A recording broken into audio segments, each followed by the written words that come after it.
السلام علیکم ورحمۃ اللہ تعالیٰ وبرکاتہ۔ وعلیکم السلام ورحمۃ اللہ تعالیٰ وبرکاتہ۔ الحمد للہ رب العالمین والعاقبۃ للمتقین والصلاة والسلام علی سید المرسلین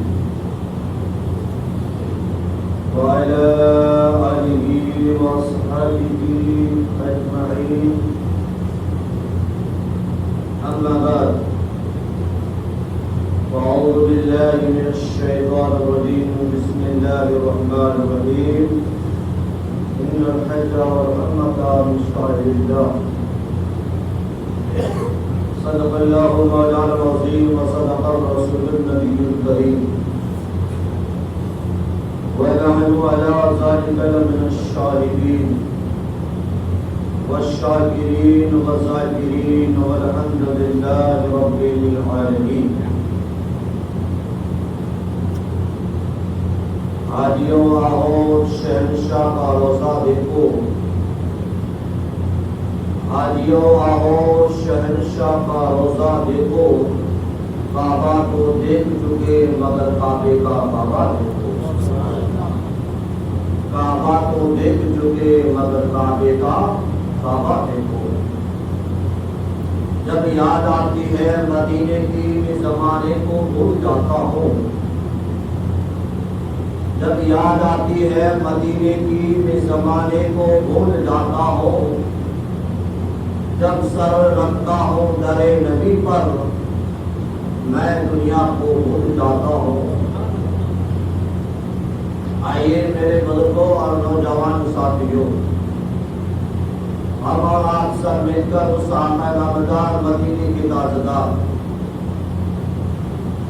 مدینہ میں آرام فرمانے والے آقا و مولا دامد مصطفیٰ محمد رسول اللہ صلی اللہ تعالی علیہ وسلم کی بارگاہ میں دس بلا میں درود و سلام کا نذرانہ عقیدہ و محبت کے ساتھ اس طرح پڑھیں جس طرح میرا رب اپنے کلام مجید کے اندر ارشاد فرماتا ہے، ان اللہ و ملائکتہ یصلون علی النبی یا ایھا الذین آمنوا صلوا علیہ وسلموا تسلیما۔ بڑی بات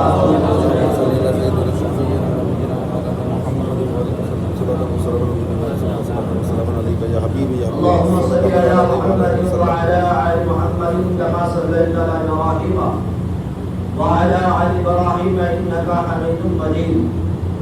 اللهم بارك على محمد وعلى آل محمد كما باركت على إبراهيم وعلى آل إبراهيم إنك حميد مجيد۔ میرے آقا صلی اللہ علیہ وسلم کے پیارے دیوانوں، اللہ کا شکر ہے، کرو احسان ہے کہ اللہ تبارک و تعالیٰ نے ہمیں پہ وہ نماز جمعہ پڑھنے کی توفیق عطا فرمائی، اور اللہ کی بارگاہ میں یہی دعا کرتے ہیں کہ اللہ تعالیٰ ہمارے نماز جمعے کو سب کو اپنی بارگاہ میں قبول مقبول عطا فرمائے۔ میرے آقا صلی اللہ علیہ وسلم کے پیارے دیوانوں، جو اب یہ مہینہ جو چل رہا ہے یہ اسلامی 11واں مہینہ ہے۔ اس مہینے کا نام ذی القعدہ ہے۔ جب رمضان المبارک کے مہینے کے بعد شوال کا مہینہ، پھر اس کے بعد میں ذی القعدہ کا مہینہ، پھر آتا ہے ذی الحج کا مہینہ۔ اب اسی مہینے میں لوگ کیا ہے کہاں جاتے ہیں؟ حج کے سفر کے اندر ابھی سے شروع ہو چکا ہے۔ تو پہلے وقت کا لوگ کس طرح سے آپ کو معلوم ہوگا، ہم سے زیادہ اس میں سے کوئی بزرگ لوگ بیٹھے ہیں، ان کو معلوم ہوگا کہ ہم سے پہلے اس دور کیسا تھا کہ کس حالت سے سفر کیا کرتے تھے۔ اگر یہاں سے اگر آپ کو کہیں جانا تھا تو کتنی تکلیفی برداشت کر کے آپ کو سفر کرنا ہوتا تھا، کتنی سفر کے اندر تکلیفی برداشت کر کے وہ سفر کیا کرتے تھے۔ میرے آقا صلی اللہ علیہ وسلم کے پیارے دیوانوں، اسلام کی بنیاد 5 چیزوں پر ہے۔ اسلام کی بنیاد 5 چیزوں پر ہے، بار بار آپ سنتے بھی آتے ہوں گے. ان میں سے سب سے پہلا توحید، پھر ہے نماز، پھر روزہ، پھر زکات، پھر حج. یہ اسلام کے 5 ارکان ہیں. اس 5 ارکان میں سے 2 ارکان ایسے ہیں جس کو غریب ہو چاہے امیر ہو سب کو ادا کرنا فرض عین مطلب ضروری ہے. اور 2 ارکان ایسے ہیں تو سب کے اوپر فرض نہیں، سب کے اوپر فرض نہیں ہے. اور ان 5 میں سے 2 ارکان ایسے ہیں جو فرض عین ہے، جس کو ادا کرنا ضروری ہے. اگر نہیں کرے گا تو گنہگار بنے گا، اگر اس کا انکار کرے گا تو کفر کہلائے گا. تو ان میں سے 2 وہ ہے جو غریب ہو چاہے امیر ہو، جس کے پاس دولت ہے یا نہیں ہے، وہ دونوں ارکان اس کو ادا کرنا ضروری ہے، فرض عین ہے. ان میں سے پہلا ارکان یہ ہے کہ نماز ایک ایسا ارکان ہے، وہ غریب کے اوپر بھی فرض ہے، امیر کے اوپر بھی نماز فرض عین ہے. اگر نہ پڑھے گا گنہگار کہلائے گا، اگر انکار کرے گا تو کفر کہلائے گا. ایک تو ہے نماز، یہ غریب کے اوپر بھی فرض اور امیر کے اوپر بھی فرض. دوسرا اسلام میں سے ارکان وہ ارکان ہے جس کو روزہ کہتے ہیں. روزہ بھی فرض عین ہے، روزہ فرض عین ہے، غریب کے اوپر بھی فرض ہے اور امیر پر بھی روزہ فرض ہے. اب اس میں سے 2 جیسا توحید کلمہ یہ 2 ہو گیا، اس کے بعد میں یہ 2 ہو گئے. اب 2 اور باقی ہے، تو وہ 2 سب پر فرض نہیں ہے. ان میں سے 2 میں سے 2 تو ہو گئے، جیسا نماز روزہ ہو گیا. اب حج اور زکات یہ سب پر فرض نہیں. اب نہیں کیسے سب پر فرض کیسے ہے؟ حج سب پر فرض کیوں ہے؟ زکات اس لوگوں پر فرض ہے جو صاحب نصاب ہو. زکات اس پر فرض ہے جو صاحب نصاب ہے، اس پر زکات فرض عین ہے. اور حج اس پر ہے جس کے پاس پیسے ہیں، اتنا خرچہ ہے اس کے پاس کہ جو حج کے سفر پہ جائے اس کا خرچہ اس کے پاس ہو، اور وہاں جب تک اللہ کی عبادت کرے وہاں تک بھی اس کے پاس خرچہ ہو. اس کے بعد پھر وہ واپس آئے، اس کے بعد بھی اس کے پاس خرچہ ہو. اس کے اوپر حج فرض عین ہے. اس کے اوپر فرض حج کیا ہے؟ فرض عین ہے. جس کے پاس پیسے روپئے نہیں، اس کے اوپر حج کیا فرض نہیں ہے. تو یہ حج کیا ہے کہ سب کے اوپر فرض نہیں ہے. جو جس کے پاس پیسے ہے، روپئے ہے، خرچہ ہے، اس پر فرض ہے. تو ہم سمجھ گئے اسلامی ارکانوں میں سے 5 ارکان، اس میں سے 2 ارکان ایسے ارکان ہے جو سب پر فرض ہے، اور 2 ارکان ایسے ہیں جو سب پر فرض نہیں ہے. اور اللہ کی بارگاہ میں یہی دعا کرتے ہیں، ہم سب بھی یہی تڑپ رکھتے ہیں، اے مولا تیرے گھر کا دیدار کروا دے، اے مولا تیرے نبی کے روضے کی بھی زیارت نصیب عطا فرما دے. اور یہی دعا کرتے ہیں اللہ تعالیٰ اسی جمعے کے صدقے میں ہم سب کو حاضی اور غازی بنا دے. دل میں تڑپ کون نہیں رکھتا ہے؟ ہم سب رکھتے ہیں کہ اللہ ہم سب کو حج نصیب عطا فرمائے. تو میرے آقا صلی اللہ تعالیٰ علیہ وسلم کے پیارے دیوانوں، شریعت جو مسئلہ ہے وہ بالکل جو اللہ ہمارے لیے جو کرتا ہے وہ بہتر خیر ہی کرتا ہے.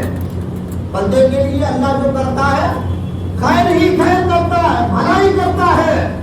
مگر بندہ ایسا ہے کہ نہ شکرا ہے. اگر وہ تھوڑے دیے ہوئے پہ راضی ہو جائے، رب فرماتا ہے کہ تھوڑی عبادت میں بھی راضی ہو جاتا ہوں. تو میرے آقا صلی اللہ علیہ وسلم کے پیارے دیوانوں، آج کا دور یہ دور ہے کہ اس دور کے اندر سفر آسان ہو چکا ہے. پہلے دور ایسا دور تھا کہ لوگ کافی دن تک پیدل چلا کرتے تھے، کئی دن راستے میں لگ جاتے تھے، چاہے حج کے سلسلے میں جانا یا کہیں اپنے خاندان کے اندر جانا. وہ دن آپ دیکھو، آج کے دن دیکھو. آج اگر ہمارے رشتے دار باہر بیٹھے یا ہمارے رشتے دار کوئی بھی حج کرنے کے لیے جاتا ہے تو وہ کئی دنوں کا سفر 4 گھنٹے میں پورا ہوتا ہے. اور وہ راستے ایسے سفر کرتے تھے لوگ کہ کئی دن گزر جاتے تھے، کئی مہینے گزر جاتے تھے. ان لوگوں کو چلتے چلتے پاؤں میں چھالے پڑ جاتے تھے، مگر دل میں اللہ کی محبت ہوا کرتی تھی. ان کے دلوں میں رب کی محبت ہوا کرتی تھی، اور جس کے دل میں رب کی محبت ہوتی ہے ساری خدائی اس کی ہو جاتی ہے. مگر شرط یہ ہے کہ دل میں اللہ کی محبت ضروری ہے. اللہ کی محبت نہیں ہے، اگر دل میں اگر اللہ کی محبت ہے تو ہمارے لیے نماز میں بھی آسانی ہے. اللہ کی محبت ہے تو حج میں بھی ہمارے لیے آسانی ہے. اللہ کی محبت ہے تو نیکی میں بھی ہمارے لیے آسانی ہے. مگر شرط یہ ہے کہ دل میں رب کی محبت ہو. بولو سبحان اللہ. رب کی محبت دیکھنا ہے تو نبی سے دیکھو. اللہ سے کتنی محبت کی، جب اس نے رب سے محبت کی تو اللہ نے اتنا مقام بڑا دیا کہ خدا کے بعد اس کی اگر عزت ہے وہ محبوب کی اللہ نے مرتبہ بڑھا دیا. وہ اس لیے کہ اس نے رب سے محبت کی. تو ہمیں چاہیے کہ ہم بھی اللہ سے محبت کریں، ہم بھی رب سے محبت کریں. تو ایک شخص تھا نوجوان جس کے دل میں خدا کی اتنی طاقت تھی، اتنی محبت تھی، مگر اس کا پاؤں نہیں تھا. پھر بھی وہ کہتا مولا تیرا شکر ہے، اللہ تیرا شکر ہے. ہاتھ نہیں ہے پھر بھی کہتا ہے مولا تیرا شکر ہے. اس کے دل میں اتنی تڑپ پیدا ہوئی کہ پاؤں بھلے میرے نہ ہو مگر میرے دل میں رب کی محبت ہے. میں خانہ کعبہ کی جا کر کے زیارت کروں گا، میں پیدل چلوں گا، چاہے میں گھسٹتا جاؤں گا، مگر جا کے خانہ کعبہ کے جا کر کے حاضری دوں گا، روزہ رسول کی جا کر کے حاضری دوں گا، خدا کے گھر کا جا کے طواف کروں گا. مگر یہ بندے کی محبت ہوتی ہے جب تو کام ہوتا ہے. اللہ اسی کو بلاتا ہے جس کے دل میں خدا کی محبت ہو، رسول کی محبت ہو. نہیں تو ہر ایک کی بس کی بات نہیں ہے. تو وہ نوجوان جس کے پاؤں سلامت نہیں ہے، اس کا جا رہا ہے، کئی دن تک اس نے سفر کیا. مالک دینار کہتے ہیں کہ ایک دن ایسا آیا، ایک وقت ایسا آیا میرے گھر کے نزدیک سے جب وہ بندہ گزر رہا تھا، میں نے دیکھا کہ اس کے پاؤں سلامت نہیں ہے. پھر وہ گھسٹتا ہوا. میں نے پوچھا بھائی تم کس سلسلے سے جا رہے ہو، کہاں کا سفر ہے؟ تب کہا کہ میں خدا کے گھر کے طواف کرنے جا رہا ہوں، میں حج پہ جا رہا ہوں. فرمایا کہ میں تجھ سے سواری کر کے دے دو، اونٹ کی سواری یا گھوڑے کی سواری تجھ پہ اس پہ بٹھا دو، کیا یہ بھی تیری محبت اللہ سلامت رکھے. مگر خدا سے میری اتنی نو ہو گئی ہے، خدا سے میری اتنی محبت پڑ گئی ہے کہ تیری سواری تجھے سلامت ہے، مجھے اللہ نے پاؤں نہیں دیا ہے، پھر بھی میں اسی پاؤں سے اسی گھسٹتے ہوئے میں خدا کے گھر کے جا کر کے زیارت کروں گا. ایسے لوگوں کے دلوں میں بھی خدا کی محبت ہوا کرتی تھی، ایسے بھی دلوں کے اندر خدا کی محبت ہوا کرتی تھی. جس کے دلوں میں خدا کی محبت ہوتی ہے بے شک اسی لیے ہر چیز میں اس کے لیے خدا آسان کر دیتا ہے، اسی لیے خدا ہر چیز کا آسانی کر دیتا ہے. مگر کیا ہے کہ آقا صلی اللہ علیہ وسلم کے پیارے دیوان یہ حج ایک مرتبہ فرض ہے پوری عمر کے اندر.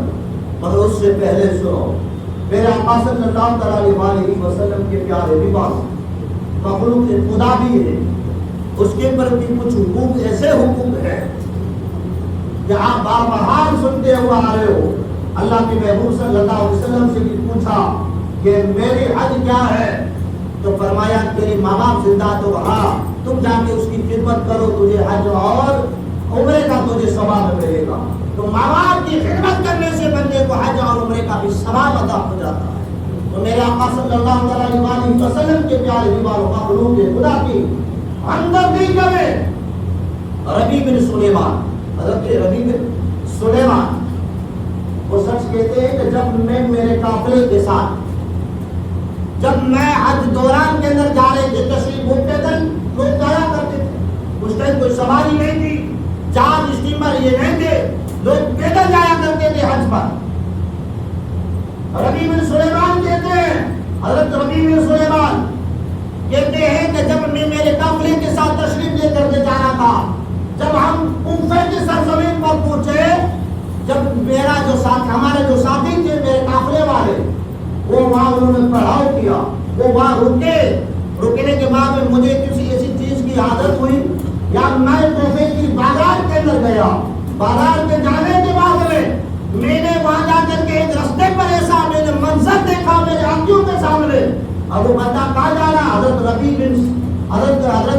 بن سلیمان وہ کہاں جا رہے؟ حج کے سفر کے دوران حج کے ساتھ جا رہے ہیں، اپنے ساتھیوں کے ساتھ حج پہ جا رہے ہیں۔ اس کے بعد میں جب وہ حضرت ربی بن سلیمان کہتے ہیں جب میں کوفے کی زمین پر جا رہا تھا، میں نے راستے پر دیکھا، جب میں نے راستے پر دیکھا ایک شاہزادی، ایک اور خدا کی بندی، میں نے اس کو ایسا دیکھا کہ وہ مردار چیز کو وہ چوری سے کاٹ کر کے اپنے ہانڈی کے اندر لے رہی ہے۔ مجھے بڑا تعجب ہوا اور کہہ رہا حضرت ربی بن سلیمان کہتے ہیں مجھے بڑا تعجب ہوا، یہ کیا ہو رہا ہے؟ حضرت ربی بن سلیمان فرماتے ہیں کہ میں نے وہ میرے منظر آنکھوں سے میں نے دیکھتا رہا، جب وہ عورت ایک صاحبزادی رب کی خدا کی بندی وہ لے کر کے جب گھر کی طرف جا رہی تھی، میں نے اس کا پیچھا کیا، میں نے پیچھا کرتے کرتے وہاں جا کر کے دیکھا اپنے گھر میں جا کر کے گھستی ہے۔ جب جا کر کے ہانڈی پر اپنے بیٹیوں سے کہا کہ اس ہانڈی اس گوشت مردار کو تم ہانڈی پر چڑھاؤ، جب چڑھایا گیا، جب پکا گیا، جب وہ حضرت ربی بن سلیمان فرماتے ہیں میں نے کہا کہ بھائی آپ نے یہ جو لے کر کے مردار چیز کا آپ لے کر کے جا رہے ہو یہ آپ کے لیے حلال نہیں ہے، مردار چیز کھانا حرام ہے۔ آپ اس کو لے کر جا کہا کہ میرا شوہر نہیں ہے، آج اتنے سال اتنے دن ہو گئے ہیں گزر چکے ہیں، میری بیٹیاں 4 میرا بیٹا نہیں ہے، پاکی کاسی ہو گئی ہے، میں میری بیٹیوں کو کھلاؤں تو کھلاؤں کیا، آخر مردار کھلانے پہ یہ حال ہو گئے ہیں۔ وہ حضرت ربی بن سلیمان فرماتے ہیں کہ میں نے کہا کہ یہ کھاؤ مت، میں ابھی واپس آتا ہوں، میرا انتظام کرو۔ حضرت ربی بن سلیمان جب وہ جاتے ہیں اپنا جو قافلہ تھا وہاں جاتے ہیں، وہاں جانے کے بعد میں پھر کوفے کی سرزمین پر بازار کے اندر جاتے ہیں، آپ نے آٹا لیا، کچھ سامان لیا، 600 درہم آپ کے پاس تھے، کتنے تھے؟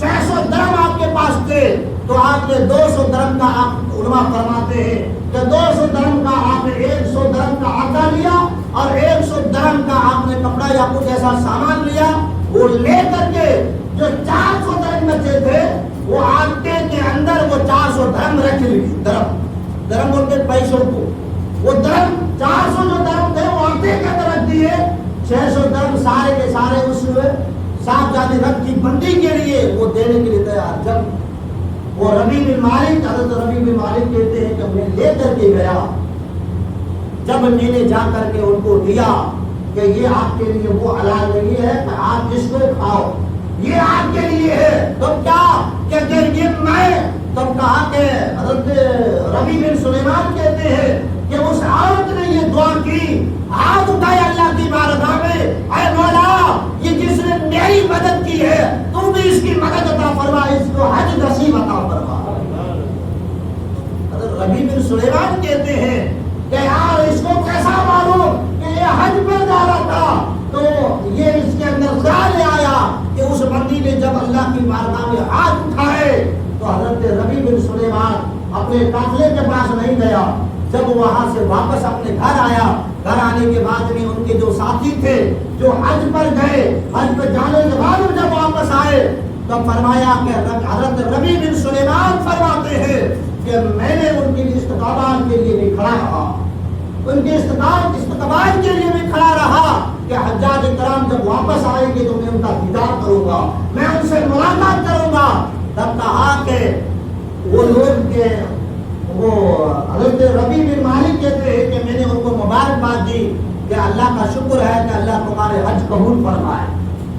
تب کہا کہ یار تم ہمارے لیے دعا کر رہے ہو، تم تو یہ کہہ رہے ہو کہ ہمارے لیے دعا کرو۔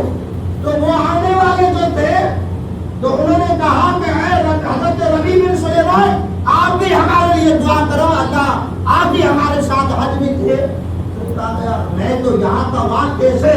تب کہا کہ جس طریقے 2-3 قافلے آتے رہے وہی قافلہ جو چوتھا قافلہ جس کے ساتھ میں حضرت ربیع بن سلیمان جانے والے تھے وہ آئے، انہوں نے بھی یہی کہا کہ آپ تو ہمارے وہاں ساتھ میں تھے، مینا بھی ساتھ میں تھے، عرفہ بھی ساتھ میں تھے، خانہ کعبہ بھی آپ ساتھ میں تھے، شیطان کو تقریر ماری وہاں بھی تم ساتھ میں تھے۔ تب کہا کہ واللہ میں تو کیسے تو کہا کہ اس آپ نے آپ نے ایسا کون سا عمل کیا کہ میں نے ایسا ایک عمل کیا، آپ حج پر تشریف لے گئے، میں نے وہ پیسے لے کر کے ایک اللہ کی نعمت دی تھی اس کی میں نے مدد کی، کیا معلوم اس نے دعا کی ہوگی اللہ اس کی دعا کے صدقے میں میرا بھی حج قبول کیا ہوگا۔ اس لیے میرے بزرگوں نوجوان ساتھیوں اللہ کی مخلوق کی ان کی بھی ہمدردی کرو، ان سے بھی دعائیں لو، اپنے ماں باپ سے بھی دعائیں لو کہ اللہ تعالیٰ ہم سب کو اپنے ماں باپ کی خدمت کرنے کے اللہ ہم سب کو توفیق رفیق عطا فرمائے۔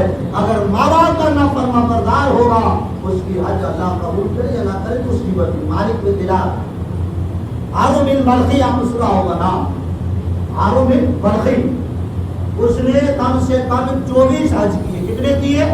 24 حج کیا۔ جب ہر حج پہ جاتا یہی آواز آتی تیرا حج اللہ نے قبول نہیں کیا، تیرا حج اللہ نے قبول نہیں کیا۔ مالک دینار فرماتے ہیں کہ وہ بزرگ تو اس نے فرمایا کہ ایسا کون ہے، جا کے دیکھو تو صحیح۔ جا کر کے دیکھا کہ وہی ہارون بن بلخی مسئلے پر کھڑا رہ کر کے ان کا سر سجدے کے اندر ہے، اللہ کی عبادت کر رہا ہے۔ فرمایا کہ بھائی کیا ماجرا ہے؟ تب کہا کہ میں نے 24 حج کیا، ایک بھی حج اللہ نے میرا قبول نہیں کیا۔ تب فرمایا کہ مالک دینار نے فرمایا اے ہارون بن بلخی آپ نے 24 حج کیا اللہ نے کیوں قبول نہیں فرمایا؟ تب کہا کہ رمضان کا مہینہ تھا، میں نے جب پیسے تھے میرے پاس اس پیسوں میں نے عیاشی کی، عیاشی کی مطلب آپ سمجھ میں نے گناہ کی، شراب پیا، باقی بہت سارے گناہ میں نے کی، مگر رمضان کا مہینہ تھا، میری ماں نے روزہ رکھا، میں نے روزہ نہیں رکھا۔ افطاری کا وقت ہوا، میری ماں سے میں نے کہا کہ تم مجھے کچھ کھانے کے دو۔ ماں نے کہا کہ بیٹا تم نے روزہ نہیں رکھا مگر میں جو روزے سے ہو روزہ جاری کر لے گے، بعد میں تجھے کھانا دے دوں گی۔ تو وہ فرماتے ہیں ہارون بن بلخی کہ مجھے بڑا غصہ آیا، میں نے تھپڑ میری ماں کو ماری، تھپڑ ماری، جب وہ تھپڑ کی وجہ سے جب وہ آگ تندور کے اندر ماں گر جاتی ہے وہ جل گئی، ماں تندور کے اندر گر کے وہ جل گئی، مر گئی۔ تو ماں نے یہ بددعا لاش میں جا کر کیا تھی، تو اس کی بدولت ماں کی بددعا یہ تھی کہ مالک بن دینار سے ہارون بن بلخی فرماتے ہیں میں نے 40 حج کیا مگر جو کچھ حج میرا قبول نہیں ہوا یہ میری ماں کی بددعا کی وجہ سے اللہ نے میرا حج ایک بھی قبول نہیں کیا۔ اے میرے نوجوانوں ساتھیوں، ہم سب اپنے ماں باپ کی خدمت کرنے کا ہم سب کو توفیق عطا فرمائے۔ ہمیں وقت ہے ابھی بھی ہم اپنی ماں باپ کی حکم مانی ان سے دعائیں لیں، اللہ کی بارگاہ میں دعا کرتے ہیں اللہ تعالیٰ ہم سب کو حج نصیب عطا فرمائے، اللہ تعالیٰ ہم سب کو اپنے ماں باپ کی خدمت کرنے کی توفیق عطا فرمائے۔